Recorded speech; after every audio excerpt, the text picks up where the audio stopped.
Veja no ICL Notícias, segunda edição. Country be destroyed by invasion and third world lawlessness. O diabo mora nos detalhes. Analistas do ICL mostram como Bolsonaro se complicou na justiça após depoimento frente a frente com Moraes. Posso fazer uma brincadeira? O senhor que sabe. Eu perguntaria aos seus advogados antes. Molecagem bolsonarista. Eu sou deputado. Respeite o parlamento. Moleque é você. Ministro da Fazenda, Fernando Haddad, desperta a ira de Carlos Jordi e Nicolás Ferreira em audiência na Câmara. Desrespeito é mentir. Desrespeito é sair sem ouvir a verdade. Batalha contra as fake news. Com Dino e Zanin. STF chega a 5 votos a 1 pela responsabilização das redes sociais sobre conteúdos publicados. É falso que tudo é uma questão de opinião. O ICL Notícias, segunda edição, está no ar.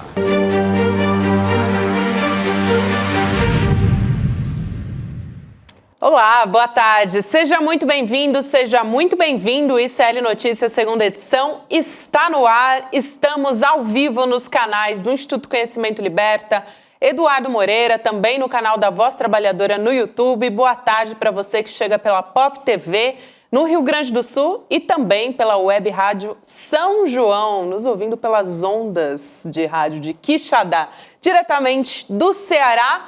Chico Sá já aposta comigo aqui na nossa mesa redonda. Vamos lá tentar entender esse dia seguinte, né?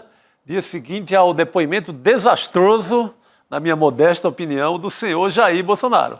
Na minha também, Chico. E a gente vai a Brasília também, porque a Elô, que acompanhou de perto ali cada movimento, cada expressão. Aliás, a expressão não deu para ver, né, Elô? Porque ele estava de costas. Mas deu para pegar todas as sutilezas do momento ali, né? Boa tarde para você também, querida. Boa tarde, Gabi. Boa tarde, Chico. E é incrível, né? Porque, claro, como foram muitas horas, foi o dia inteiro de depoimentos e muita coisa foi dita, a gente vai revendo tudo que aconteceu e vai encontrando mais pérolas, né? No meio desses depoimentos todos, momentos decisivos de confirmação dos crimes cometidos, né? Então tem muita coisa para ato falho, tem muita coisa para trazer à tona, sem contar, claro, a interpretação e as consequências, o impacto que as falas ali tiveram, porque passou ao vivo para quem, né, o Brasil inteiro podia acompanhar, só não acompanhou quem não quis. Mas tudo bem, não tem problema não, a gente mostra aqui os momentos mais importantes e reveladores. É isso, Elô. Inclusive, a gente traz alguns trechos que a gente considera que são interessantes para a gente avaliar justamente esses momentos, essas falas do Bolsonaro e também dos demais réus que trazem ali componentes importantes para montar toda essa arquitetura do julgamento no Supremo Tribunal Federal. Então, gente, dentre tantas coisas que o Bolsonaro falou, porque foram mais de 2 horas de depoimentos, isso só do Bolsonaro eu tô falando, né? 2 horas e 9 minutos, para ser assim, bem exata por quanto tempo ele falou. Ele negou, aqui só para elencar algumas coisas, mas ele negou envolvimento na trama golpista, disse que a reunião com os militares não tinha o intuito, não tinha intenção de organizar uma ruptura institucional, e ele pediu desculpa. Isso também deixou a gente bastante surpreso, porque esse é o mesmo Bolsonaro que lá no 7 de setembro, de quando ele estava na presidência, né, chamou o Moraes de canalha. Então, frente a frente com o Moraes, o tom foi muito diferente. Mudou completamente, era como se fosse outro homem, né? Sai o corajoso, o machão, o herói que vai enfrentar todo mundo e entra ali um gatinho miando fino, negando que o Alexandre de Moraes seria comprado por 50 milhões, segundo a conta maluca dele mesmo. Negou que o Supremo fosse uma ditadura da justiça. ficou ali num tom, segundo a própria audiência bolsonarista, num tom acovardado. Isso, eu quero... Exatamente. Apesar de ter negado tudo, né, Chico? Ele admitiu que apresentou o documento da minuta para os comandantes militares e também admitiu que isso foi feito depois que ele esgotou as possibilidades de reverter o resultado das urnas via Tribunal Superior Eleitoral, via Justiça. Então, quando ele viu que não tinha jeito pelas vias legais, ele tentou algo mais, e algo mais que, claro, não estava dentro do escopo da democracia. Eu vou começar, falei que a gente separou alguns trechos aqui, eu vou começar por aquele que o Bolsonaro disse: governar o Brasil era um inferno, que quando ele ganhou a presidência, ele se ajoelhou. Olha, dá para dizer também que para os brasileiros eles tiveram a mesma impressão, né? Nossa, ao final desse governo, a gente é que estava ajoelhado e chorando. Vamos assistir esse trecho, então, e a gente volta a falar. Bora. Eu estou com 70 anos de idade, tá? Que pese alguns deslizes na minha vida, eu tenho plena consciência o que é um ato dessa natureza. Vou confessar uma coisa a Vossa Excelência. Quando me elegi presidente da República, eu ajoelhei e falei: meu Deus, qual pecado eu cometi para pagar o preço de uma presidência? Coisas que aconteciam ali no começo do mandato, tinha gente poderosa, não do teu poder, né, do legislativo, praticamente botar o dedo na cara e falar: eu quero tal ministério, eu quero tal diretoria de tal banco. Você não governa. É um inferno aquela vida. Eu também fiquei me perguntando, principalmente na pandemia, Lô, que pecado a gente cometeu, porque olha... Para ele ser presidente, né? Não, e eu acho, Gabi, que é uma coisa que... são essas coisas que vêm para confirmar as impressões que a gente já tinha, porque a gente sempre comenta, né, que o Bolsonaro nunca quis governar, tanto que ele entregou toda a administração do dinheiro, do orçamento do país para o Congresso, e agora a gente tem essa luta aí infernal de trazer as coisas de volta para um comportamento republicano, onde um governo eleito administra o orçamento, não é? E o Congresso aprova a proposta de orçamento, enfim, tem ali um pequeno volume de emendas, mas não é o orçamento inteiro. E então a gente sempre soube que o Bolsonaro não queria governar, mas essa fala dele... Ele fala: foi um inferno porque vieram falar depois que queriam o ministério. Isso foi tudo depois. Ele está falando que no dia que ele venceu a eleição, ele se ajoelhou e disse que pecado ele cometeu para ter aquele castigo. Ou seja, ele nunca quis governar, ele só queria ganhar dinheiro se tornando um deputado conhecido. E foi o desastre que foi. Eu achei uma das falas mais reveladoras de Jair Messias, que deixou de ser mito ontem durante aquele depoimento. A Elô resumiu agora. Ontem ele dá adeus à ideia de mito. Óbvio que a gente sabe que é uma ideia mentirosa, mas era alimentada até ontem à tarde, essa ideia era alimentada ainda por uma legião enorme. E olha, para chamar esse senhor de mito daqui para frente, depois da frouxidão, da covardia desse depoimento dele, eu acho que tem um custo político para o Bolsonaro, não dá para desprezar isso, o custo político que vai ter para o Bolsonaro ter mudado esse tom. Todo mundo esperava, a base dele esperava que ele fosse ter um enfrentamento com o Alexandre de Moraes. E estava, como você disse, né, Chico, estava lá murcho, miando... até revelando facetas humanas que ele escondia, como a fraqueza, como uma certa depressão depois que perde a eleição. Né? Ele estava tão deprimido que partiu logo para o golpe. É uma tristeza que leva a golpe. Eu nunca vi essa reação psicológica por estar triste. Então, mas desmente toda aquela arrogância bolsonarista que ele exerceu durante os 4 anos de mandato. É isso. Não, e claramente querendo favores do Moraes ontem, com um comportamento tão simpático, né, bonzinho, pedindo desculpas, querendo ser bem tratado pelo Alexandre de Moraes, que ele dizia que ia enfrentar, né? Eu acho que é isso, assim, absurdo, mas ele se colocou numa posição muito mais humilde do que a gente jamais viu. e ele que saiba que isso daí não vai mudar em nada a situação jurídica dele. Elô, eu acho que um momento super importante, você falou da situação jurídica dele, né? É quando o Bolsonaro admite para o Alexandre de Moraes que ele cogitou acionar o estado de sítio ou o estado de defesa depois que ele não conseguiu mais recurso na Justiça Eleitoral para contestar o resultado das eleições, que era o que ele queria. Então a gente vai trazer mais esse vídeo aqui, esse trecho da fala do Bolsonaro, e a gente volta a falar. Vamos lá. O senhor está dizendo que a cogitação, a conversa, o início dessa questão de estado de sítio, estado de defesa, teria sido em virtude da impossibilidade de recurso eleitoral, isso? Sim, senhor. Elô, eu vou passar. Será que ele se deu conta do que ele acabou de dizer? Eu acho que... Eu acho que não também. Esse é o momento mais importante. Juridicamente é o momento mais importante das 2 horas e 9 minutos. Essa ele sai do banco ali e vira réu confesso. Ele ali é o réu confesso, que é até nome de uma música incrível do Tim Maia. Mas ali ele confessa, ali ele entrega o que houve.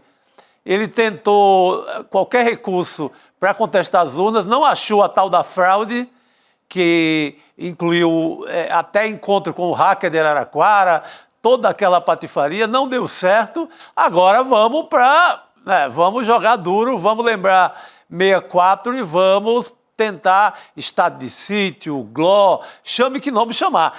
Vamos começar o golpe. E eles chegaram a contestar o resultado das urnas na Justiça e receberam de cara uma multa de 22 milhões por ter sido uma ação, como é que se chama isso no termo jurídico? Uma ação com motivos frívolos, né? Que não tinha nenhuma razão de ser. E então ele não podia dar sequência a essa ação. E aí ele admite que essa discussão sobre estado de sítio, estado de emergência, GLO, veio então depois de perder a ação. E ele ainda falou para o Alexandre de Moraes: o senhor podia perdoar essa multa porque o partido está precisando de dinheiro. E o Alexandre de Moraes, com toda a tranquilidade que ele usou ao longo de todo o tempo desses 2 últimos dias de depoimento dos réus, disse a ele,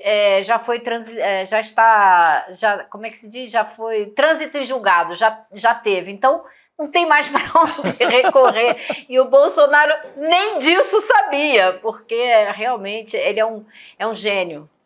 Nem do crime, mas é um gênio. Nem sabia. Não, essa multa, pela confissão do Bolsonaro, ela passa a ser importantíssima, né? Nessa hora que ele vai pro tudo ou nada. Depois dessa multa, Gabi, que ele esquece a ideia das 4 linhas, que ele tanto fala, e joga mesmo na ilegalidade total. Ele parte para a ignorância, como se diz no popular. As 4 linhas, né? Como disse o William de Luca hoje de manhã, pode ser qualquer coisa. 4 linhas. Sabe o que quer Aliás, dizer, né? Chico, você falou em ignorância, eu vou te falar uma coisa, viu? A minha impressão depois do dia inteiro de depoimentos daqueles generais, do Bolsonaro, o general Paulo Sérgio, né? É assim, a gente precisa interferir imediatamente, velozmente, no currículo das escolas militares. Porque se você tem ali a nata das Forças Armadas, os generais de 4 estrelas, o nível de cognição, de capacidade de interpretação, de expressão verbal, eles não conseguiam até nem fechar um raciocínio. O Paulo Sérgio se perdeu várias vezes. Ele foi, na boca dele mesmo, pelas coisas que ele falou, uma prova cabal de como não se pode montar um governo com militares. Foi uma prova cabal também. Ele falou, me desculpa, eu não sou bom com as palavras. Ele chegou a dizer isso. Chegou a dizer isso. Eles são uma prova cabal também de que não se pode permitir escolas cívico-militares nesse país. Tem que acabar com isso urgentemente. Foi assim, estarrecedor o nível cognitivo, intelectual, expressivo desses depoentes. Falando no nível intelectual, né? Tem um momento que tem que ser estudado ali, porque o Bolsonaro, ele critica a própria base dele, né? Essa questão que a gente estava falando, né? O custo político que isso vai ter para o Bolsonaro.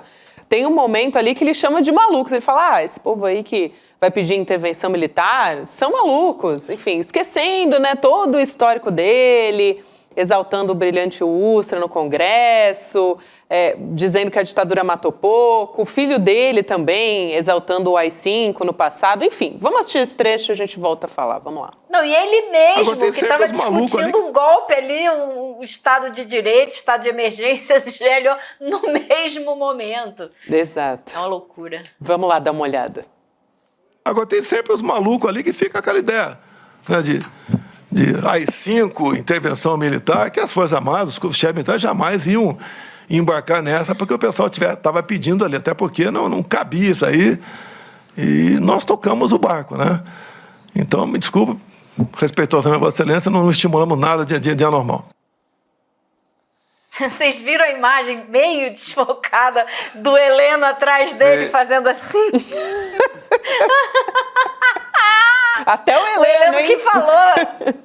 Heleno que falou, da boca dele, não fui eu que inventei. Ele falou que não fez porque não teve oportunidade. Só faltou uma chance, Meu Deus do céu. Não, e como deve ter se sentido, né, aquelas pessoas mais radicalizadas que ficaram ali na chuva, no sol, que largaram suas casas do interior, pegaram ônibus, foram para Brasília, ficaram ali meses e meses.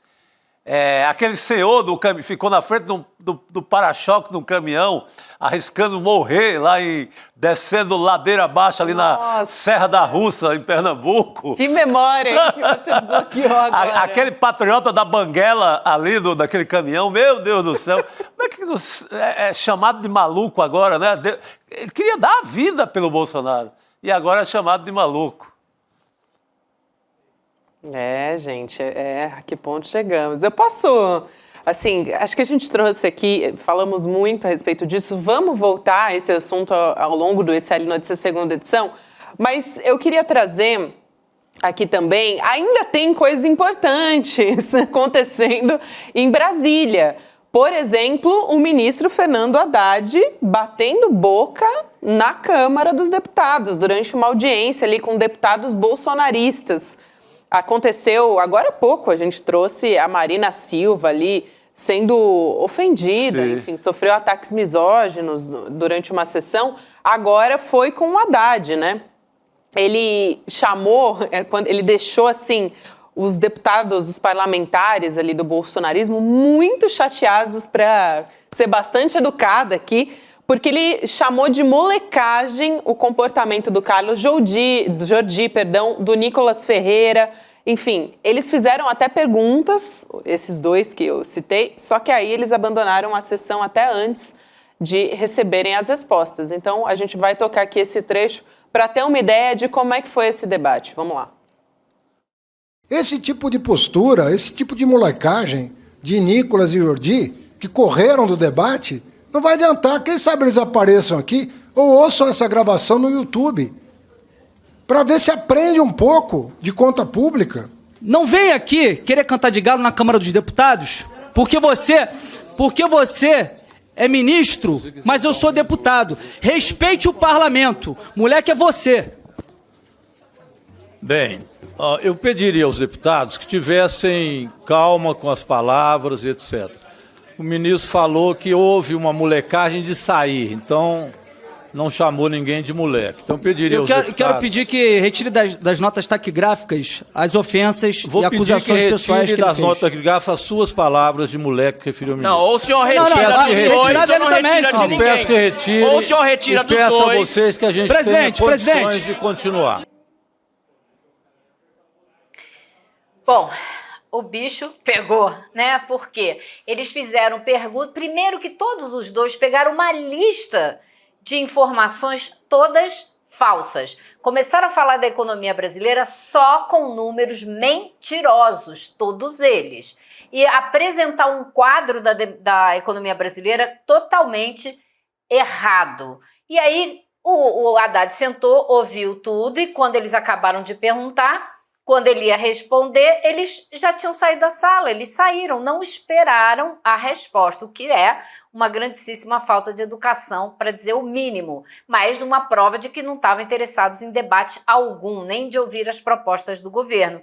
E claro que fica a gente na sala, os coleguinhas da quinta série, e avisam, olha, o ministro disse que foi uma molecagem, voltaram correndo e pediram o direito de resposta, que é uma regra da casa, eles têm que dar. E foi aí que o Jordi usou o direito de resposta dele para chamar o ministro Haddad de moleque. E isso escalou, obviamente, isso só piorou até o ponto em que foi um bate-boca tão grande dentro da sessão e o Haddad ficou só olhando, às vezes rindo, às vezes balançando a cabeça e esperando para ver no que ia dar. Até que não foi possível acalmar os ânimos e o presidente da comissão, o deputado Rogério Corrêa, encerrou a sessão e saiu com o ministro Haddad. Agora, eles queriam discutir a proposta do governo para acertar as contas, porque é preciso resolver de onde que vai se compensar, né, esse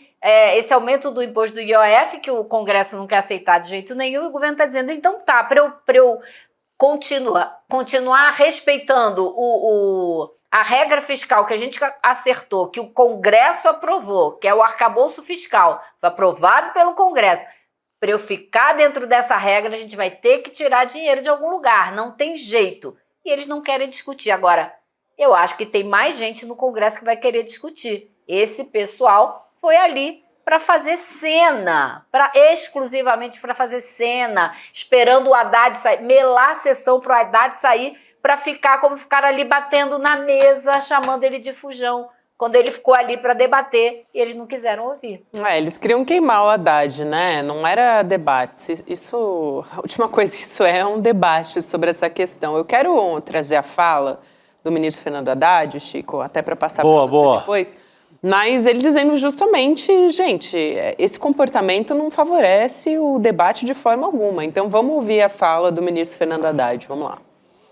Toda vez é isso. Toda vez que nós vimos aqui para esclarecer, eles fogem do debate num tom desrespeitoso, num tom jocoso, sempre fazendo pouco caso das informações que são prestadas, que são informações oficiais. Então eu penso realmente que esse tipo de postura não contribui. Daqui a pouco esse tipo de atividade que é essencial para manter uma relação do executivo com o legislativo em alto nível, ela não vai mais acontecer. A Marina, semana retrasada aconteceu isso, agora comigo, daqui a pouco, olha o ministro que vai se sentir à vontade para prestar esclarecimentos. Se as pessoas simplesmente falam o que querem e deixam a sala, não escutam o que nós temos para responder, por que perguntou então? Somado a esse comportamento, Chico, ainda tem o fator presidente da Câmara, o Hugo Mota, né? Sim. Porque ele já falou, olha, essas medidas que foram apresentadas pelo Haddad, assim como alternativa a esse aumento do IOF, não vão passar na Câmara, vão ter uma reação muito ruim no Congresso, foi isso que ele disse. Então, ainda tem isso, né? O Hugo Mota dizendo, não, vai enfrentar resistência, não tem como. Exato. O Hugo Mota acabou ajudando aí, adubando o terreno para acontecer o que aconteceu. Mas essa molecagem do Nicolas e do Jordi, ela é resultado dos 4 anos de bolsonarismo. Ela nasce diretamente da prática bolsonarista, da forma como o Bolsonaro, que é pai deles todos, no sentido eleitoral, que é quem permite a eleição, que é quem incentiva e faz com que eles se elejam, é esse guru que leva a comportamentos como esse. De gente que não está no parlamento para discutir, está no parlamento para fazer corte para a internet, para a massa fanática deles sair jogando em grupos de WhatsApp, dizendo, olha como o Nicolas é incrível, bababá. E é isso. Isso não é debate, isso não é parlamento. Sabe? É molecagem. O Haddad não tem outra palavra para definir isso. É molecagem mesmo e eu acho que ninguém sabe como fazer para lidar com essa gente, porque é muito difícil. Como que você vai propor, vão fazer um anti-roteiro, porque eles chegam lá com o roteiro pronto, com objetivos claros, com o que vão fazer. Como que você faz? Você não fala nada, você não responde, você também fica sendo ofendido. É muito difícil inventar uma estratégia, e ninguém inventou uma estratégia eficiente ainda para lidar com isso. Agora, o Haddad falou uma coisa muito... Eu acho que eu resumiria a apresentação dele dizendo o seguinte: a gente vem para cá discutir uma maneira, por exemplo, de mexer com o imposto de renda. Por quê? Porque hoje em dia o que vocês estão dizendo é que o zelador do prédio tem que pagar condomínio, mas o que mora lá na cobertura não precisa pagar. Não pode ser assim. Isso. A gente tem que enfrentar essa questão. E outra, o Rogério Correia começou dizendo, é muito engraçado, é que nem aquela música do Raul Seixas que diz, nós não vamos pagar nada. É isso que eles ficam tentando fazer para o 0,01% da população. E o Haddad falou, as medidas que nós estamos propondo não vão mexer com ninguém que está dentro dessa sala, deixando muito claro para os congressistas que eles não fazem parte desse 0,01%, que pagariam um pouquinho mais de imposto para ver se pagam algo parecido com o que eu e você estamos pagando, que hoje em dia eles não pagam. E agora, a história do Hugo Mota, o Hugo Mota fez uma reunião no domingo, na residência oficial, com o Haddad, com o Davi Alcolumbre, com algumas lideranças, e saiu de lá dizendo que foi uma reunião histórica, maravilhosa, que agora vai, que tem um acordo aqui. Aí o que aconteceu na segunda-feira? O ministro Flávio Dino fez um despacho dizendo que o governo e o Congresso precisam explicar de onde estão saindo essas emendas da saúde, que ninguém explicou. Aí pronto, mudou. Acabou. Incrivelmente mudou a posição do Hugo Mota. Coincidência? Sei lá, acho que não tem negócio de coincidência na política, né? Não, tocou na questão de emenda, orçamento secreto. Já era. Aí, pronto. Aí cria o interesse número 1. 001, é só isso aí. Eles não querem, o Congresso não quer tirar nem um centavo de uma emenda. Quer continuar com o mesmo bolo lá e o sacrifício tem que ser de qualquer lugar, menos das emendas. Aí é impressionante, né? Aí qualquer pauta, não tem consenso sobre essa pauta, então não tem como... Exatamente, já fecha a cara e acaba e inicia aquele processo de boicote à votação. É sempre assim, o roteiro mais repetido de Brasília. Falando em Congresso, Elo, tem um assunto importante para a gente trazer aqui, que foi esse encontro do assessor especial, o Celso Amorim, né, com os deputados que estão tentando criar essa frente parlamentar em defesa da Palestina. E participaram, por exemplo, estão participando aí os deputados como a Natália Bonavides, a Jandira Fegali, também a Sâmia Bonfim e o Glauber Braga. A FEPAL também entregou, nesse momento, ao Celso Amorim um ofício pedindo o rompimento das relações do Brasil com Israel. Eu acho um momento bastante simbólico a gente falar sobre isso, né, Lu? Quando a gente tem um brasileiro, nesse momento, ali enfrentando... tá na solitária, né? Não tem outra palavra para usar aqui, que é o Thiago Ávila, né? Que estava naquela embarcação, a Flotilha pela Liberdade. Pois é, Gabi, o que acontece, né? O Thiago, ele é o coordenador dessa caravana, dessa flotilha. E por incrível que pareça, boa parte da imprensa brasileira fica falando só da Greta, porque é a menina que lutou pelo meio ambiente, agora está lá, mas o Thiago Ávila brasileiro é o coordenador da flotilha. E ele está numa solitária porque ele se recusou a assinar o documento de deportação dele, porque, como ele é o coordenador, ele se recusa a sair de Israel enquanto todos os outros que estavam na embarcação com ele não saírem. E como 8 deles também não assinaram o documento de deportação, ele falou, bom, eu não saio daqui enquanto não sair todo mundo. E ele não só começou uma greve de fome, que por isso, e exatamente porque ele começou uma greve de fome, ele está sendo castigado, sendo colocado numa solitária. Esse grupo de parlamentares está muito preocupado com a situação do Thiago Ávila, como, claro, todo mundo deveria estar, mas também muito preocupado com o genocídio em curso em Gaza. E eles foram conversar, então, com o assessor especial do presidente da República sobre isso, e o Celso Amorim disse a eles que hoje de manhã mesmo ele teve uma reunião com o presidente Lula e com o ministro das Relações Exteriores, Mauro Vieira, onde foram discutidas possíveis medidas que podem ser anunciadas ou devem ser anunciadas nos próximos dias, medidas mais concretas com relação a Israel, talvez na área militar, equipamentos, acordos. Ele não especificou nada, mas deixou claro que existe um estudo de medidas mais efetivas. Vamos ver o que vai ser. Mas eles estão muito preocupados e Celso Amorim reafirmou o compromisso do presidente Lula e reafirmou o discurso que o presidente vem fazendo, que foi um dos primeiros, se não o primeiro líder mundial de peso a falar em genocídio e que tem falado de maneira cada vez mais intensa. Com relação a qualquer possibilidade de rompimento das relações diplomáticas, ele disse que isso é muito difícil porque o Brasil perde a capacidade de dar apoio aos nacionais que estiverem na região. Essa é a justificativa do governo brasileiro até o momento para não tomar uma medida mais drástica e romper relações com Israel. Agora vamos lembrar que as relações estão numa situação péssima, porque no ano passado o presidente Lula, depois que falou em genocídio, foi considerado persona não grata em Israel, o Brasil retirou o embaixador de lá e até hoje não temos um embaixador em Israel. Então a situação é bastante complicada e, claro, um rompimento nesse momento em que o Thiago Ávila está lá numa solitária seria ainda mais difícil, né? Mas ficou no ar a possibilidade de medidas a serem anunciadas nos próximos dias. Elô, obrigada demais. Importante ter você com a gente falando sobre esse assunto. Um beijo, querida. Até a próxima. Tchau, pessoal. Boa noite. Tchau. O Rodrigo Viana já está aqui para chegar com a gente. Opa. A gente vai continuar falando sobre temas internacionais, né, Rodrigo? Vamos nessa?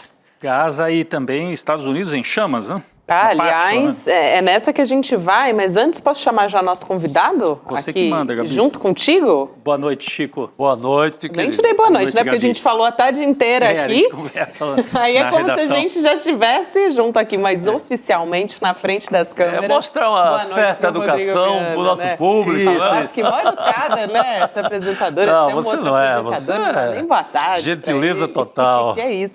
Vamos dar boa tarde também para o nosso querido professor de Relações Internacionais da PUC de São Paulo, o Reginaldo Nasser. Professor, boa noite. Um prazer ter o senhor com a gente. Boa noite. O prazer é meu estar aqui com vocês e todos aqueles que nos seguem.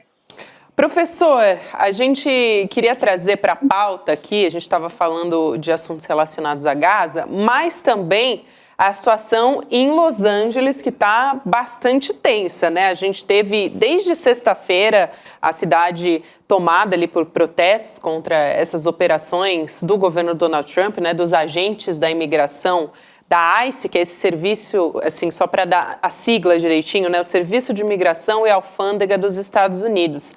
Mas tinha começado de uma maneira pacífica, ganhou muita adesão popular e aí escalou, começou a ter queima de carros e tal, a polícia local começou a agir muito fortemente contra essas pessoas também. A gente está vendo as imagens aqui na nossa tela, enquanto a gente vai trazendo as informações sobre isso. E o Trump, ele não ficou calado diante disso, claro, ele viu os protestos crescendo e aí no sábado ele já mandou 2.000 agentes, isso no sábado, tá? Da Guarda Nacional para o que ele disse que seria conter esses protestos. E aí o presidente dos Estados Unidos foi para as redes sociais, claro, para falar sobre isso. E aí, olha a gravidade do que ele publicou.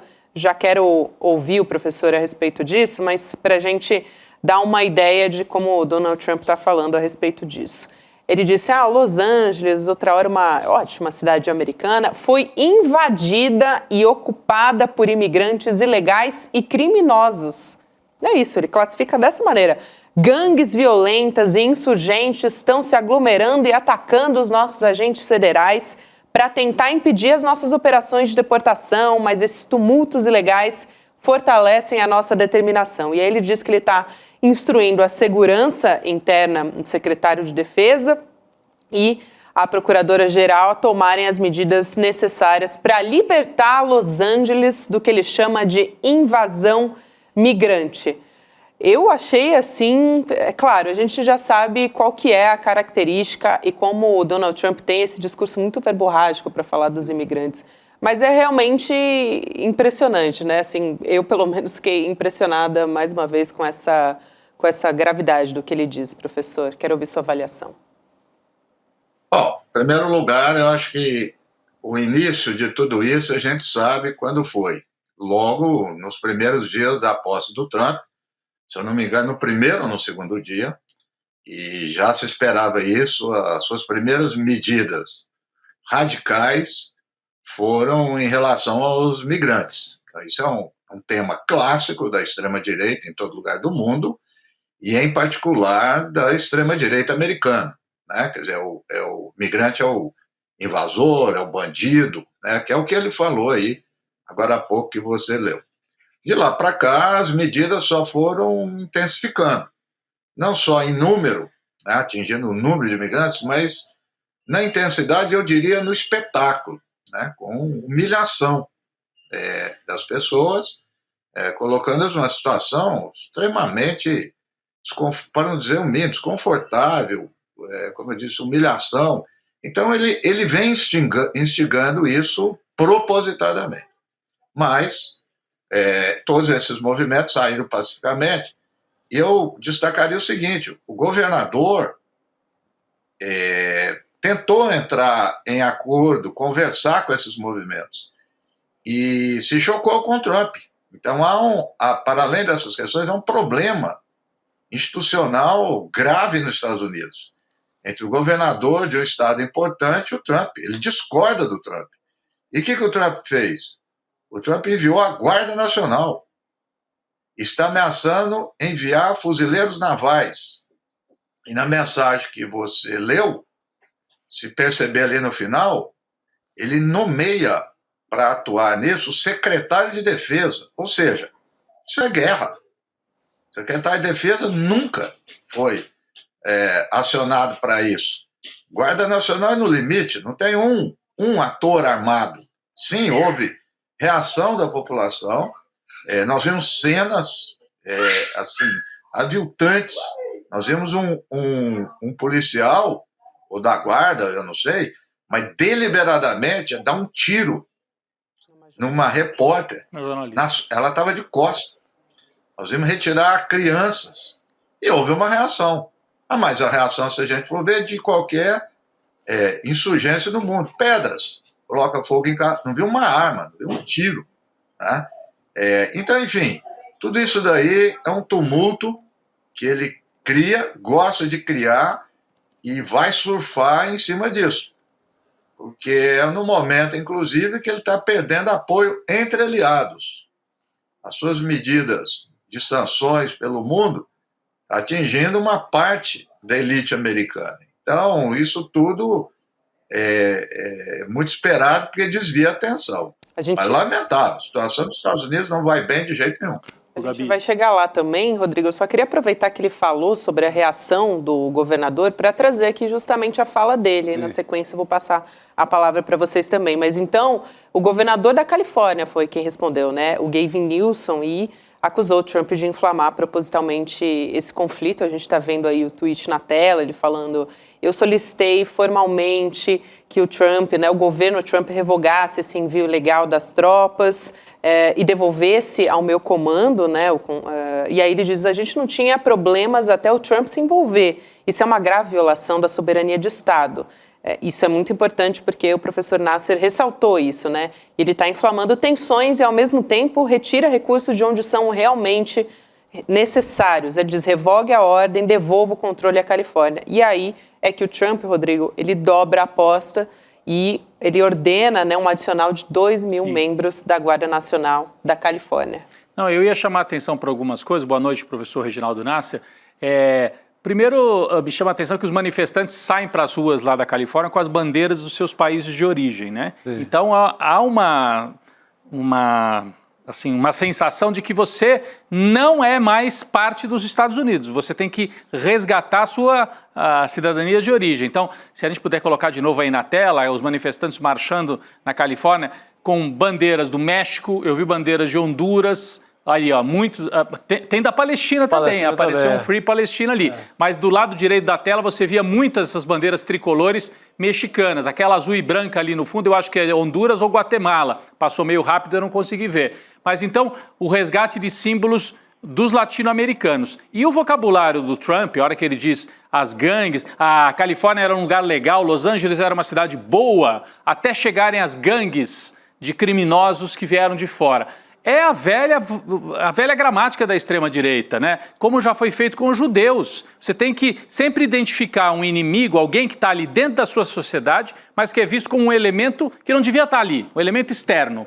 Então o judeu, mesmo morando por anos e anos, por décadas, famílias, gerações, na Alemanha, na Ucrânia, na Rússia, no leste europeu, era visto como um elemento indesejável ainda. Então, a culpa é dele. E aqui nos Estados Unidos, o Trump prometeu meio que fazer a América grande de novo. Não vai fazer a América great again de novo. Então ele precisa de um inimigo para botar a culpa, o bode expiatório. Olha que você não tem ainda sinal da recessão que vem por aí.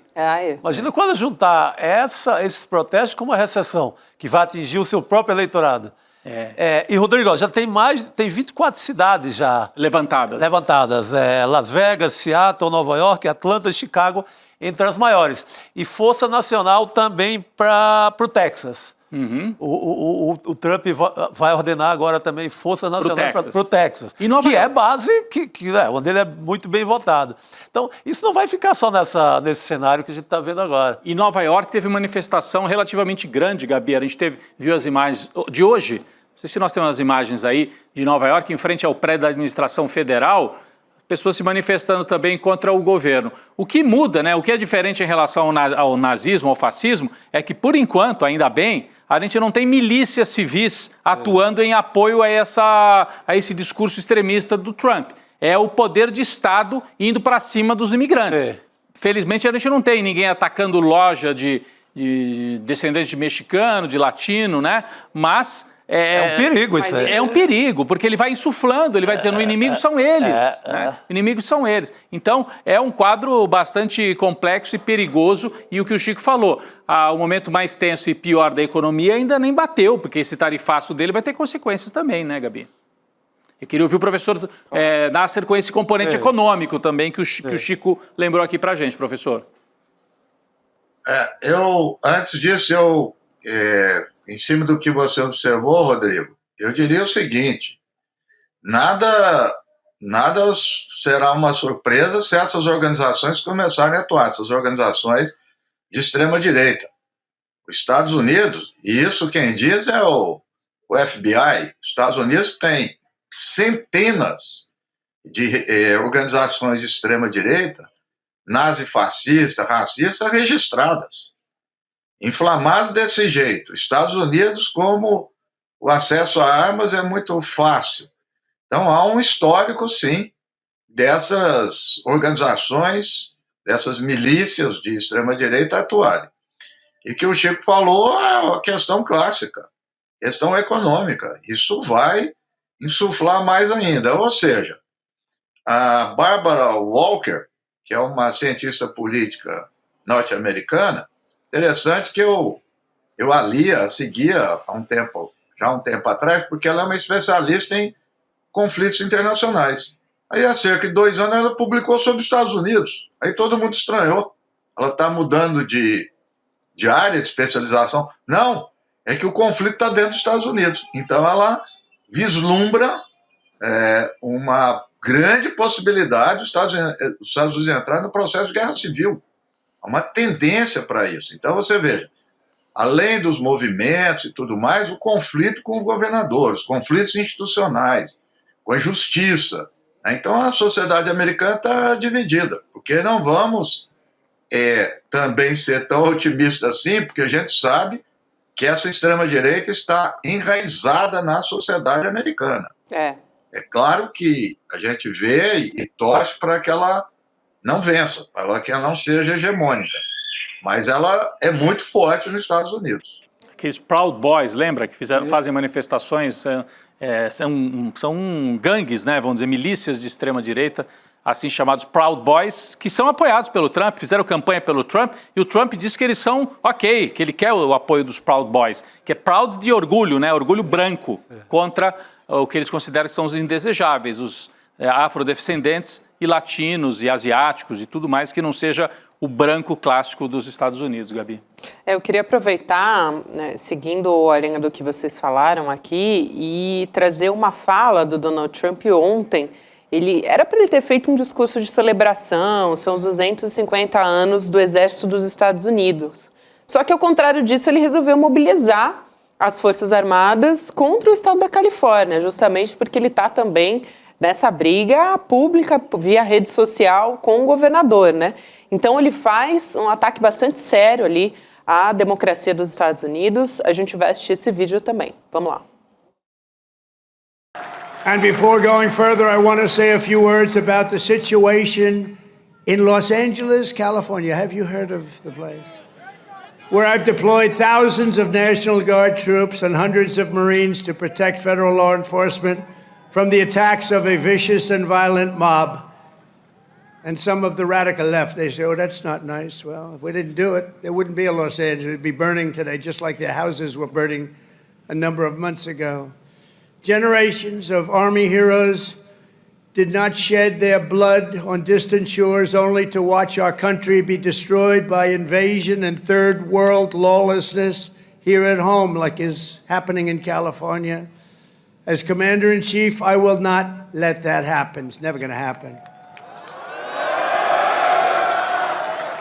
What you're witnessing in California is a full-blown assault on peace, on public order, and on national sovereignty carried out by rioters bearing foreign flags with the aim of continuing a foreign invasion of our country. We're not going to let that happen. Aí, também, o governador da Califórnia, ele foi à TV também, ele também fez um discurso ontem, e aí ele comparou o Donald Trump, ele fez até ali o que os jovens falam, ele deu um shade ali no Donald Trump, que ele falou, ele faz parte desses ditadores falidos. Então, mas ele também ressaltou, muito importante, é muito relevante o quão perigoso é essa fala, né? E esse movimento que o Donald Trump tem feito para a democracia dos Estados Unidos. Queria ouvir a avaliação do professor também sobre essa fala, mas acho que vai na mesma linha do que ele publicou nas redes sociais, né, professor?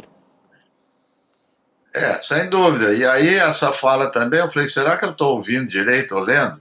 Ele diz que o terceiro mundo está invadindo os Estados Unidos. Isso. É uma coisa de louco. Mas eu queria lembrar aqui também que, além dos motivos pelos quais nós apontamos aqui, que ele está desviando a atenção, ele também, com isso, ele está querendo jogar uma pá de cal num outro, vamos dizer assim, num inimigo interno, né? Porque a polêmica era ele e o Elon Musk, que estava saindo coisa do arco da velha, né? E com isso também essa coisa já está sendo esquecida. O Elon Musk está apagando as postagens dele e tal, porque realmente aquilo estava mostrando uma das entranhas do governo Trump. E com isso ele está desviando também a atenção, cada vez mais aumentando o discurso. Enfim, toda hora o que nós já estamos vendo é o seguinte, é um governo que tem aí 5, 6 meses, está parecendo que tem 5 anos. Toda hora ele tem que apagar incêndio, cada hora ele vai para um lugar, seja no âmbito internacional, seja no âmbito interno, completamente desbaratado, completamente. Então ele vai atuando no dia a dia, não tem estratégia nenhuma, a gente poderia até divergir da estratégia, mas não tem estratégia. Ele tem movimentos táticos que vai mudando a todo momento. Parece que ele está em campanha eleitoral. Mas é muito grave isso que ele falou, né, Chico? Você viu a fala do Trump? O país está sendo invadido. Não vou permitir que um país que mandou seus soldados para lutar em praias distantes, ele estava falando da Segunda Guerra Mundial e tal, agora seja invadido por gangues do terceiro mundo, por invasores. Era aniversário do exército norte-americano, ele aproveitou para fazer esse discurso maluco.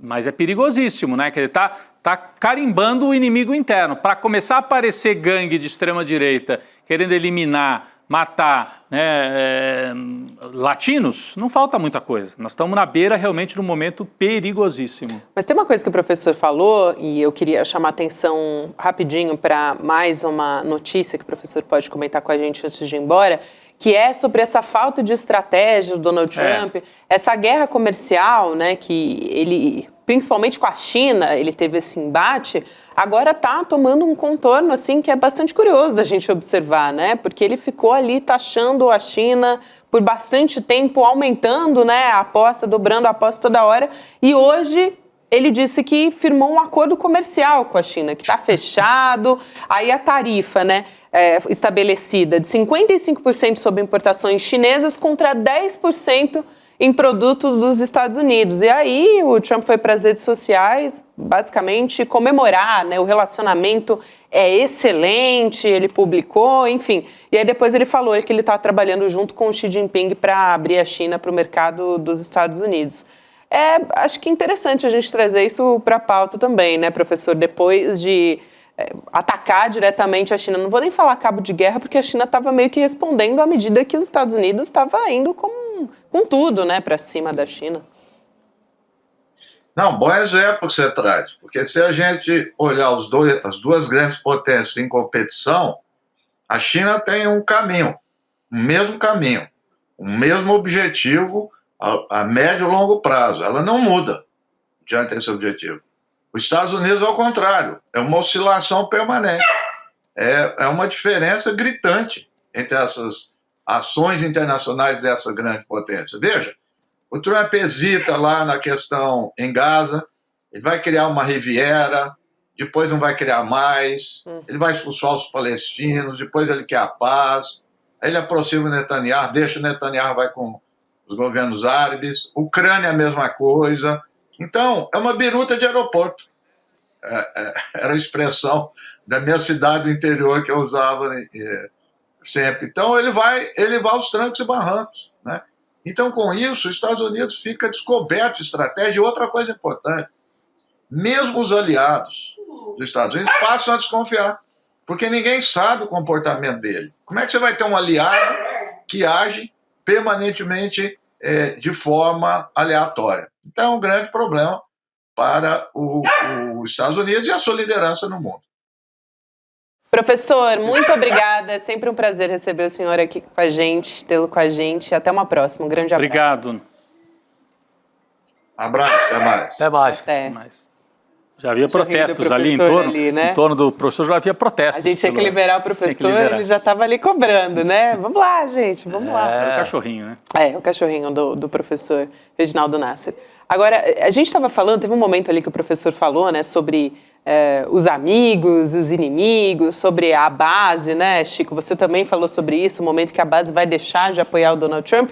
Tem também os amigos bilionários, que semana passada teve uma troca ali de farpas, de fogo amigo. A gente tem um novo capítulo dessa história, né? Um novo post do Elon Musk agora dizendo que está arrependido contra os ataques do Donald Trump na semana passada. Eu imagino qual foi a conversa que rolou no particular, né? Mas publicamente o Elon Musk disse o seguinte lá no X: lamento algumas das minhas postagens sobre o presidente Donald Trump na semana passada, elas foram longe demais.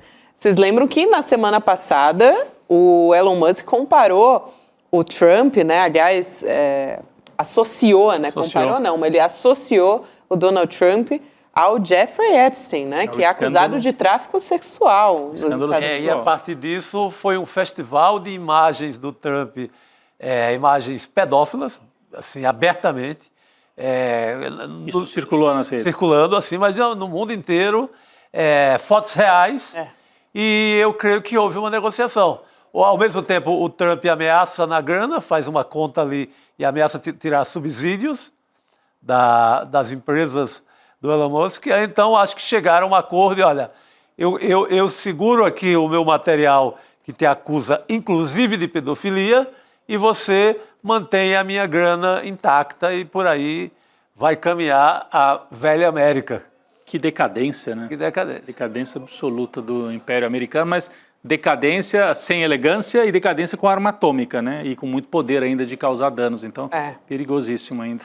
E de incitar, como você disse, né, Rodrigo? A esses grupos do caos. extremistas. Seria a semente do caos. Olha só, em que momento? Semente do caos. Oi, não deixa passar uma, gente. Mas é a semente do caos. Para quem não sabe do que a gente está falando, pode ser a semente do caos do Donald Trump ou pode ser a aula do professor Castro Rocha. Que é sobre a extrema-direita, a aula do Castro Rocha no próximo domingo. É sobre a estratégia, o plano da extrema-direita para dominar o mundo, com caos. Por isso tem esse nome ali, ó.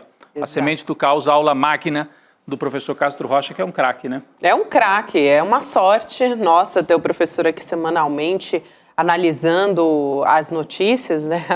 O caos que a gente tem vivido aqui no Brasil também não deixa de ser, né? Ainda tem aí esse espírito do bolsonarismo nos rondando, inclusive agora no Supremo Tribunal Federal, né? Espírito vivíssimo. Vivo agora na Câmara, agora à tarde, numa sessão contra o Haddad. Isso, boa. É esse caos que ronda o tempo inteiro.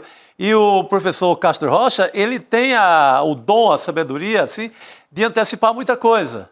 Ele sabe ler os sinais. Ele é um cara que é um professor que não fica só na sala de aula.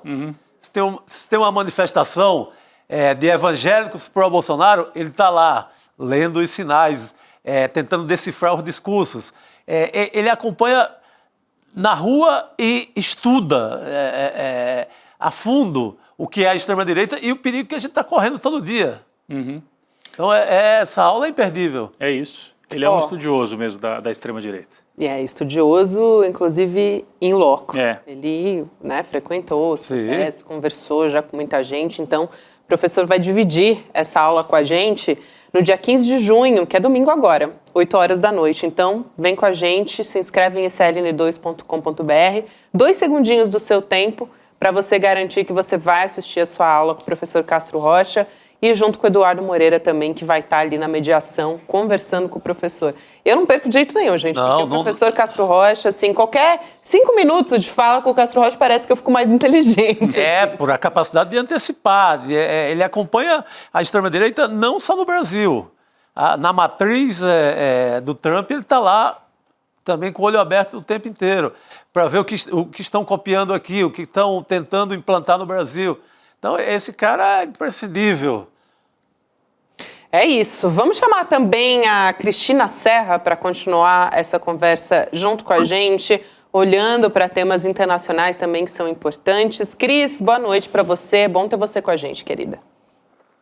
Oi, Gabi, boa noite, Rodrigo, Chico, todo mundo que está aqui com a gente. Boa noite. Boa noite. A gente conversou com a Elô Vilela agora há pouco a respeito do Thiago Ávila, né? O brasileiro que coordenou a embarcação da Flotilha pela Liberdade. E ele estava no veleiro Merlin, né? Que tá, o Thiago Ávila, ele está agora em greve de fome desde domingo. O barco ele foi interceptado, a embarcação foi interceptada pela Marinha de Israel. E aí, isso aconteceu na noite de domingo, próximo, assim, não muito, né? Cerca de 200 quilômetros, 185 quilômetros da costa de Gaza. E ele agora está na solitária, né, num centro de detenção em Israel, acusando, inclusive, né, se recusando a assinar um termo de deportação. O Thiago Ávila não quer assinar, por exemplo, a Greta Thunberg, né, aquela ativista que, inclusive, eu acho que o noticiário inflamou muito por conta dela, né? Ela é uma ativista muito conhecida. Ela voltou ao seu país de origem, mas o Thiago, ele é um dos ativistas que não assinou. A Greta já assinou, eu citei, mas também outros 4 tripulantes já foram deportados. Eles deixaram Israel na manhã de ontem. O Thiago é um desses ativistas que está recusando, tem outras 7 pessoas que também não querem assinar, enfim, ele está fazendo essa greve de fome. A embarcação estava ali levando ajuda humanitária, mas acho que mais do que isso, né, gente? Porque a gente sabe que Gaza precisaria, assim, de cerca, acho que a ONU falou isso, né? Cerca de 500 caminhões de ajuda humanitária diariamente para conseguir conter um pouco o que está acontecendo ali. Então, mais do que levar ajuda humanitária, esse é um movimento, né, Cris, que é um movimento que alerta o mundo para o genocídio, enfim, é mais simbólico, tem um peso político mais do que qualquer outra coisa, né? Sem dúvida, Gabi.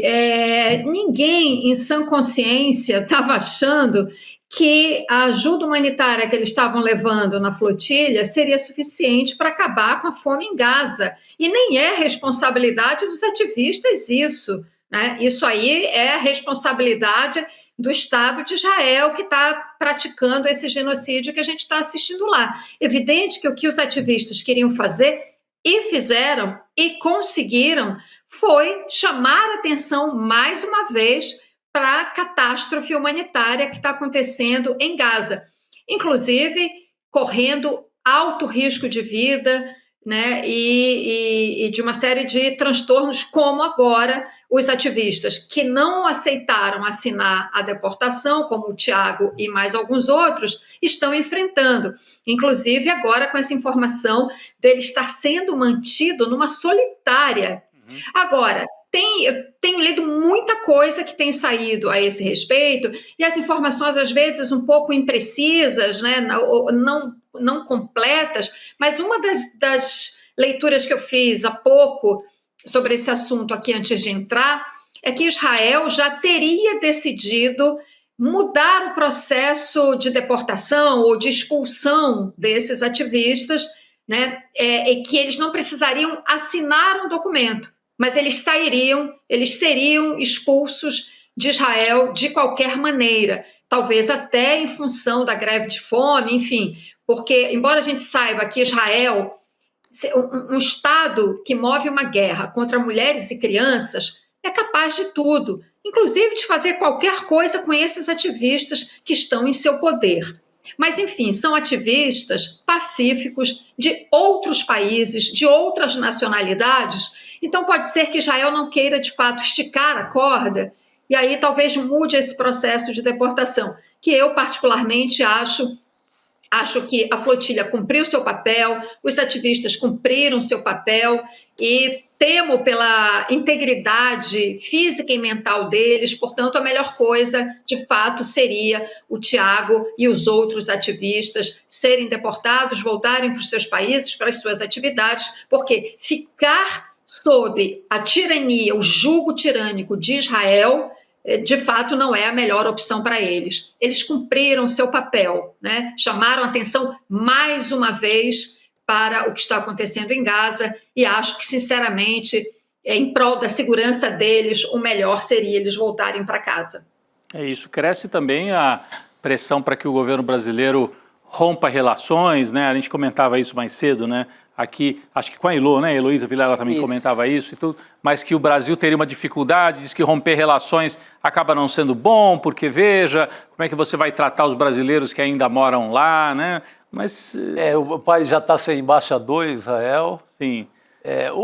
Acho que o Brasil só entraria se fosse numa jogada mais coletiva. Alguns países do Mercosul, países que têm componentes na flotilha, como a França.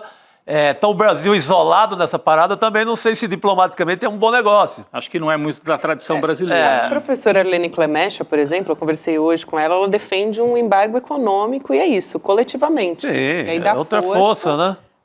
E você tem uma resposta por meio da pressão internacional, economicamente, né? Sufocar economicamente seria uma... Mas é um embargo econômico do qual não vai participar os Estados Unidos. E a Europa, por enquanto, também não. Fornece armas. Fornece armas e na Europa tem alguns líderes começando a formar um discurso um pouco mais duro contra Israel, no caso da Espanha, até no caso do primeiro-ministro britânico, Partido Trabalhista, mas muito longe de uma ação mais concreta, né? Então, aos poucos, porque tem que dar algum tipo de resposta para suas opiniões públicas, né? Internamente, a França tem uma pressão muito grande, até por causa da população de origem árabe, é muito grande, na Inglaterra também, na Espanha um pouco menos, mas é também um tema importante. Então, esse boicote a Israel, eu diria que está longe de acontecer ainda. É uma situação muito dramática, porque você vê os principais atores políticos e econômicos ainda numa posição de tolerar Israel. Você falou dos Estados Unidos, Rodrigo, também, até para ouvir a Cris a respeito disso, os Estados Unidos acabaram de vetar no Conselho de Segurança da ONU o cessar-fogo também, em Gaza. Né? Então, é isso que a gente tem. Agora, um sistema de sanções para pressionar Israel que não tem a participação dos Estados Unidos e não vai ter, de fato, é inócuo. né? Porque se os Estados Unidos não participam das sanções, Israel pode perfeitamente driblar, né, e sobreviver muito bem a qualquer regime de sanções contra o Estado de Israel. Mas a questão é que mesmo os líderes, enfim, dos principais países da Europa, que têm falado um pouco mais duro com Israel, uma coisa é você falar, outra coisa são suas atitudes. Nenhum deles parece realmente disposto a impor qualquer sanção a Israel, sobretudo naquilo que de fato importa neste momento, que é simplesmente parar de exportar armas para Israel. Esse é o ponto da questão. Nenhum desses países quer fazer isso. Então, é uma retórica, na verdade, vazia, hipócrita, que não resolve absolutamente nada, e a gente fica assistindo a esse genocídio diariamente na televisão, né? a essas cenas de barbárie que a gente está assistindo toda noite, toda hora, todo dia. Sobretudo, o que mais... porque assim, essa guerra ela é tão bárbara, né, que ela vai superando, né, as barbáries que ela produz. Agora são as pessoas morrendo ao tentar pegar comida para sobreviver minimamente, né, naquelas condições mais terríveis. Novamente, a última informação a esse respeito é que cerca de 30 pessoas foram assassinadas a tiros por soldados israelenses porque se aproximaram dos pontos de distribuição de comida que Israel determinou que são zonas de combate. Então, entende? A capacidade de produzir barbárie dessa guerra é infinita, né? E nós estamos assistindo a tudo isso de mãos atadas, porque os países que de fato têm peso e poder para tentar resolver alguma coisa, de fato não estão interessados. Exato. Cris, Chico, Rodrigo, eu também queria trazer aqui para discussão um assunto importante a respeito das Big Techs aqui no Brasil. Sim. Sobre a responsabilidade das Big Techs, né, na publicação de conteúdos. Então, a gente tem o Supremo Tribunal Federal formando hoje à tarde maioria em favor da responsabilização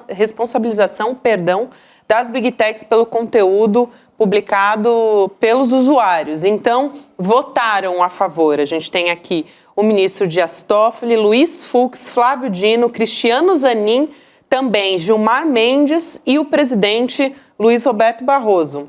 O ministro André Mendonça, né, foi o único que até agora divergiu. Ele que foi indicado pelo ex-presidente Jair Bolsonaro. A gente vai trazer aqui, para poder comentar esse assunto, um trecho da fala do ministro Flávio Dino, do voto dele. Vamos assistir. É preciso ainda, assinalo, ter muito cuidado com aquilo que é íncito hoje a esses meios, que é uma espécie de minimização da mentira, como se fosse algo acessório, menor ou até anedótico. A mentira existe e ela pode ser profundamente nociva, como mostrarei com um trecho do meu voto. É falso que tudo é uma questão de opinião. Você imaginar que a justiça eleitoral não funciona tão bem quanto gostaríamos é absolutamente legítimo. Contudo, dizer que há uma sala escura no TSE, onde magistrados manipulam o código-fonte, não é uma opinião, é uma mentira. E uma mentira tipificada. Eu achei, assim, um voto quase... Aliás, um trecho, né? Porque o voto foi maior. Mas um trecho, assim... Com endereço também certo, né? O endereço é também pensando no ano que vem, né? Na eleição do ano que vem. Não, e destinado também àquela turma que depois ontem fez a sua autodefesa, era a turma que falava de uma sala escura no TSE, onde agentes manipuladores forjavam as urnas. Ele manda um recado direto para a turma que está naquele banco dos réus. E que ontem, na hora que o Alexandre de Moraes perguntou, escuta, Bolsonaro, aqui você falou que eu recebi 30 milhões, o Fachin 50, quais são os indícios? Nenhum, presidente. Nenhum. Desculpa, eu não tenho disso, não. Era porque minha retórica, desde que eu era vereador, é assim mesmo. É assim mesmo, é uma espécie de desabafo assim que eu fiz. Então, desabafo não, é uma campanha sistemática para desacreditar o sistema eleitoral e permitir o golpe de Estado. Foi isso que eles fizeram. O Dino o ministro Flávio Dino, ele tem uma qualidade, né? Não só de orador, mas ele foi, acho que, professor também. Então, ele tem os votos dele, ele explica com uma clareza, né? Uma clareza solar, quando o ministro Dino explica os votos dele. Eu acho que essa votação, bom, já está configurada a maioria, né, no plenário do Supremo, e isso é tão importante, isso é um avanço tão grande, e de fato, como vocês comentaram, vai ser muito importante que a gente tenha já essa visão consolidada, né, sobre essa lei, o Marco Civil da Internet, esse artigo especificamente que eles estão analisando para as eleições do ano que vem. Porque eu acho que é o seguinte, o entendimento que a gente tem que ter, e que me parece é o entendimento que está na base, né, das posições vitoriosas aí nessa questão no voto do Supremo, é o entendimento que a gente tem que ter hoje, que me parece tão claro, né? Mas, enfim, tem muita manipulação em torno disso. Mas o entendimento que a gente tem que ter, que essas redes sociais, plataformas digitais, enfim, toda essa infraestrutura digital, digamos assim, da comunicação hoje em dia, são empresas de mídia. Elas se transformaram em empresas de mídia. Quando nasceram, podiam até não ser, mas hoje elas são empresas de mídia, com impacto gigantesco, muito maior do que as empresas de mídia tradicionais. Então, olha só, se as empresas de mídia tradicionais, um jornal, por exemplo, todos nós aqui trabalhamos ou no jornal impresso ou numa rádio, e mesmo nós aqui no ICL, né, nós não vamos publicar mentiras, porque se nós publicarmos mentiras, a pessoa que for atingida por essa mentira vai nos processar. Mas a gente não faz isso, não é só pelo medo de um processo. Aliás, não é pelo medo de um processo. A gente não faz isso porque quem faz jornalismo sério não mente, como é o nosso caso, como é o caso de outros veículos também, né? Então, os próprios veículos que são sérios, que levam a sério o seu dever de informar, né? Que é um direito, inclusive, das pessoas de ser bem informada, né? O direito à informação séria, segura, de qualidade, isso é um direito social, né? Os veículos que levam isso a sério, que têm uma postura ética, não vão publicar mentiras, não vão publicar fake news, não vão dar espaço a isso, né? Não vão dar espaço a qualquer um que chegue e diga, não, mas é meu direito de falar, de opinar sobre isso e aquilo, eu vou falar o que eu quiser. Se chegar aqui no ICL, né, alguém que queira dar aqui uma entrevista falando mentiras, nós não vamos dar espaço para essa pessoa, porque nós sabemos que é mentira. Então, esse comportamento ético que rege os veículos de comunicação sérios tem que valer para essas empresas de mídia no mundo digital. Eu acho que o STF está caminhando nesse sentido, e é muito importante, isso é um avanço gigantesco, um passo gigante que o Supremo está dando nesse momento ao tomar essa posição. Sem dúvida. Sem contar, a gente tem uma inação no nosso Congresso para legislar a respeito disso. Ano que vem a gente tem eleições de novo e as consequências a gente já sabe quais são, ainda mais com as pessoas se informando por meio das redes sociais, né? Muita gente não abre um portal de notícias, não abre um jornal, não assiste televisão, vai se informar por meio das redes sociais. Então, a responsabilização é mais do que necessária. Cris, a gente mais cedo prometeu voltar a falar do julgamento do Bolsonaro e também dos outros réus ontem no Supremo Tribunal Federal. E, claro, a gente vai querer te ouvir a respeito disso. Mas uma das coisas que eu conversei hoje com a doutora advogada Adamares Medina foi como, na verdade, esse foi um espaço, querendo ou não, né, tem a questão política ali embutida, e como foi esse um espaço ali para o Bolsonaro, seja se desgastar também, dá para observar dessa maneira, né, que houve um desgaste ali da imagem do Bolsonaro. Mas ele tentou, claro, usar ali politicamente, fazendo piadinha, teve aquela história do advogado, do general Heleno, etc. Mas teve um momento ali que o Bolsonaro tentou fazer uma piada com o Alexandre de Moraes, né? Ele até fala, ministro, eu posso fazer uma brincadeira? E aí o Xandão fala para ele, olha, não sei, quer consultar seus advogados? Eu consultaria seus advogados primeiro. Então vamos trazer essa fala do Jair Bolsonaro e a gente volta a conversar. Vamos lá. Se o senhor me permitir, logicamente, eu posso mandar umas imagens para o senhor aqui, como é que o povo nos trata a gente na rua, tá? Eu declino. Declino, sim, senhor. Posso fazer uma brincadeira? O senhor que sabe. Eu perguntaria aos seus advogados antes. Eu gostaria de convidá-la para ser meu vice em 26. É isso aí. Eu declino novamente. É isso, né? Ele, claramente, assim, já fala de cara para o Bolsonaro, né? Eu declino. E o Bolsonaro, num tom muito, muito diferente do Bolsonaro do passado com o Alexandre de Moraes, né, Rodrigo? É por isso que ontem a gente comentava aqui, né, Chico, que isso deve gerar uma dissonância lá na base, porque o filho dizia que ia fechar o Supremo com o cabo e o soldado. O pai foi para a Avenida Paulista em 2021 e falou, não respeito mais ordem do senhor Alexandre de Moraes, acabou para ele. E aí, quando ele fica cara a cara com o Alexandre de Moraes, ele pede desculpa por ter espalhado mentira e ainda convida para ser o vice. Em tom de brincadeira. Mas por que ele fez essa brincadeira, né, Chico? E ele ainda fala, meu ministro, ainda tem isso, assim, quando ele está fazendo essa brincadeira. Eu achei muito interessante quando ele fala, meu ministro. Desculpa, então. Não, e eles dizem que estão numa ditadura do judiciário. Essa ditadura permite até brincadeirinha num depoimento? Pois é. Eu acho que as pessoas ficam esperando assim, um grande momento em que o Bolsonaro vai definitivamente cair e se arrebentar inteiro. Pessoas que têm a força que ele tem, não tem esse momento assim, é o golpe definitivo. A imagem vai se desgastando lentamente e acho que ontem foi mais um dia desses em que desgasta o discurso, desgasta um pouco a imagem. Ele falou um pouco para a base dele, defendendo o governo dele, criticando o Lula, que era o que ele podia fazer.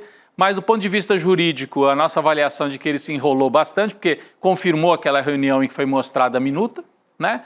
E do ponto de vista político de longo prazo, o grande inimigo, o grande satã para eles, o grande ditador, era o Alexandre de Moraes, e ele fica brincando com o ditador? Não faz sentido. Não faz o então, menor sentido. Desmonta um pedaço desse discurso, que era um discurso mobilizador. Eu fui na Avenida Paulista acompanhar a manifestação da extrema-direita e eles chamavam Alexandre de Moraes é o ditador, é o nosso inimigo, mais do que o Lula até. Quebra um pouco, você não acha, Cris? Essa fala aí que nós acabamos de mostrar, quebra esse discurso dele? Rodrigo, acho que sim, quebra total. Agora, de fato, a atuação do Bolsonaro ontem no frente a frente, né, no mano a mano com o Alexandre de Moraes, permite várias leituras, sabe? Eu acho que tem várias coisas ali muito interessantes para a gente analisar no personagem, né?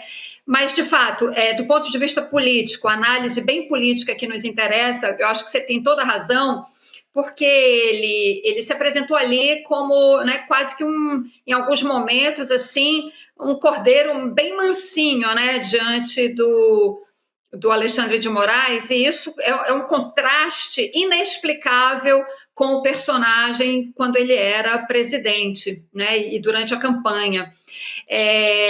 Agora, ele tem uma característica ali, durante o tempo que ele está ali em frente ao Alexandre de Moraes, que é tentar quebrar o gelo, digamos assim, né? Transformar aquela cena ali, aquele momento historicamente tão importante para o país, transformar aquilo ali numa conversa de boteco sem compromisso, sabe? Quando ele faz o que ele chamou de brincadeira, de convidar o Xandão para ser, olha eu falando Xandão, o Alexandre de Moraes para ser vice dele, tratando as coisas com uma falta de compromisso, tudo ali meio que como se aquilo ali não tivesse a menor importância, entende? Isso, porque eu acho que nada do que o Bolsonaro faz é gratuito. sabe? Tudo tem uma estratégia de comunicação ali. Eu pelo menos vejo, né, algumas estratégias de comunicação. E uma delas, para mim, é essa. É transformar aquilo ali numa coisa assim, sabe? Numa coisa sem compromisso, uma conversa casual sobre um golpe de Estado. Sim, né? isso. E acho que, apesar do Alexandre de Moraes, de eu ter visto ele, na maior parte do tempo, com uma condução muito séria, muito firme, né, e muito bem preparado para contrapor e tudo mais, as mentiras que todos eles ali falaram, porque todos mentiram descaradamente, né? O Walter Braga Neto, foi um absurdo, né? Ele teve uma crise de amnésia total, mas enfim... Não me recordo, foi a frase, né, Cris, de ontem. Sim, ele falou, acho que eu devia ter contado, mas foi só isso que ele falou. Mas, enfim, voltando para esses dois, que é o que de fato interessa, Bolsonaro e Alexandre de Moraes. Como eu vinha dizendo, o Alexandre de Moraes é sério, firme na maior parte do tempo, mas mesmo ele, né, caiu em alguns momentos numa espécie assim, de síndrome de sucupira, você entende? Sim, a esculhambação. Quando o advogado do Heleno pede para chegar mais tarde, e aí o Alexandre de Moraes fala, não, aí na quinta-feira você vai comemorar, no Dia dos Namorados, na sexta-feira você vai numa quermesse. Isso é suco de sucupira, né, gente?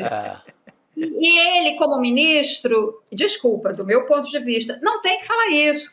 O advogado pediu para chegar mais tarde, olha, senhor, o doutor fulano, é às 9h, e se o cara insistir, é às 9h, está encerrado, sessão encerrada, todos aqui amanhã às 9h. Não tem que ficar fazendo gracinha, entendeu? Senão você faz o jogo desse pessoal que quer, porque não foi só o Bolsonaro que tentou fazer graça, né? O próprio Braga Neto, quando fala, não, eu estou preso, né? O senhor me prendeu, algo assim. O Garnier, de um cinismo o tempo inteiro, um depoimento cínico. Então, eu acho que, assim, o lado de cá, né, da autoridade, não pode cair nessas pequenas armadilhas. Bom, mas isso eu acho que não tira, não compromete a atuação do Alexandre de Moraes, de fato, digamos, ali no conjunto da obra, tá? E o mais importante, né, que eu acho, as provas são tão robustas, tão claras, né, tão consistentes, que o Bolsonaro não teve outra alternativa a não ser confirmar. Ele confirmou que se reuniu, que discutiu, sim, alternativas. Ele fez um esforço semântico ali gigantesco, entendeu? Mas não consegue, ele não consegue se livrar do essencial, que é, sim, ele se reuniu com os comandantes militares, discutiu alternativas ao fato de que ele não foi reeleito. Qualquer alternativa a isso é golpe. Mesmo que ele diga que não discutiu golpe, foi dentro das 4 linhas. Dentro das 4 linhas na cabeça dele, né? O Walter Braga Neto, as provas são tão consistentes, as mensagens e tudo mais, que ele só tem de fato uma saída, que é dizer, não lembro. E quando você diz não lembro, bom, o Alexandre de Moraes vai fazer o quê? Né? Vou dar uma injeção de soro da verdade para o senhor falar? Não é assim, né?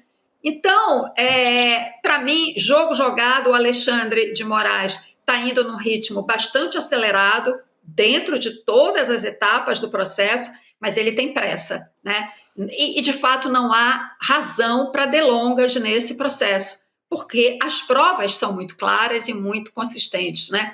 Então, acho que, de fato, desse ano não passa Bolsonaro na cadeia.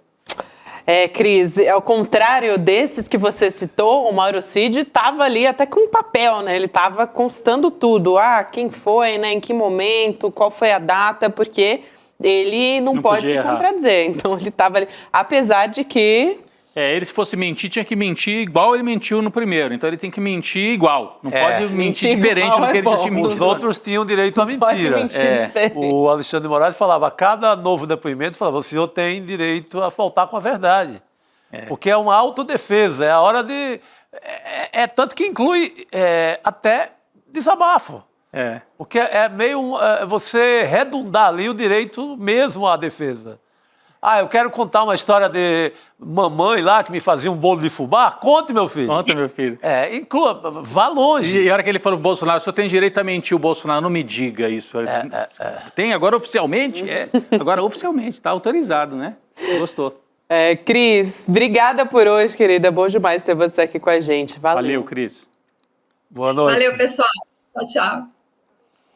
Aliás, hoje é dia de provocação histórica. Provocação. Hoje tem provocação histórica, a gente está vendo aqui na tela, História, Economia e Lawfare.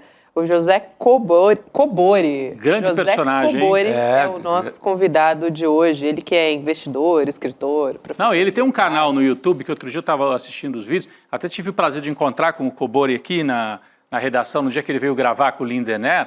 É muito legal o canal dele, ele é um cara muito bem informado, tem um perfil assim de quem já teve no mercado e desconfia no mercado. Sabe que nem o Edu Moreira, assim, mas com uma outra história. Porque quem conhece, né? Conhece por dentro o monstro. E aí ele conta pra gente como é que funciona esse monstro do mercado financeiro e também o que ele sofreu de lawfare na época da Lava Jato. Vale muito a pena essa entrevista com o Cobori. Aliás, o nosso Lindener Pareto, nosso querido professor aqui, coordenador das nossas aulas, ele está com umas entrevistas assim, excelentes. Grande elenco. Muito, né? Quem nos acompanha aqui no nosso canal, que acompanhe o Provoca, que começa a partir de agora. 7 da noite. Vamos nessa, gente? Vamos. Então, Opa, Rodrigo vamos Viana, lá. Chico Sá. Amanhã a gente está de volta, tem muita notícia por aqui. Ainda para rolar, ainda amanhã é quinta-feira. Não parece, mas a gente ainda está na metade da semana, metade né? da semana. Vamos nessa, adiante. então. Até amanhã. Olá, meu nome é João César de Castro Rocha. Eu acabei de gravar uma aula aqui no ICL, tentando mostrar que existe um plano em todo o mundo e também no Brasil que a extrema-direita utiliza para conquistar corações e mentes, vencer eleições e transformar democracias em estados autocráticos. Dia 15 de junho, um domingo às 20 horas,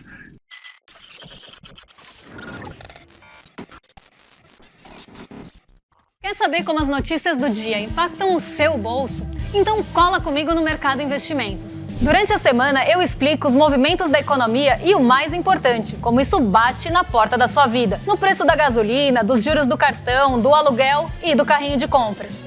Eu queria te perguntar, o preço subiu mesmo? Porque as pessoas estão cautelosas e receosas com os preços. Elas acham que a inflação vai subir e aumenta essa desigualdade. De segunda a sexta-feira, ao vivo, das 11 às 11h30, um panorama econômico do Brasil e do mundo no canal do ICL Notícias. A informação que faz a diferença no seu dia.